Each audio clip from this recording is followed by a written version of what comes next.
Hello everyone, today I will show you how to use Grammarly browser extension to improve writing. And here's how it's done. First, open your browser and head to the Chrome Web Store, Firefox add-ons or your browser extension store. Search for Grammarly and click Add to Browser. Then sign in or create your free account.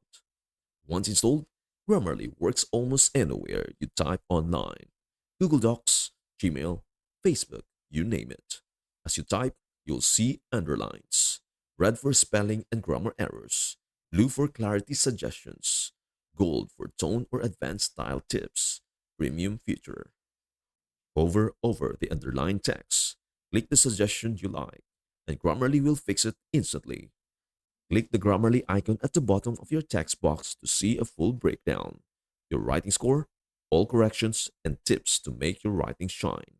And that is everything you know about how to use Grammarly browser extension to improve writing. Before we end, may I humbly ask you a favor? Please do like, share, and subscribe to our channel. This means the world to us. Thank you so much for watching. We hope to see you in our next video.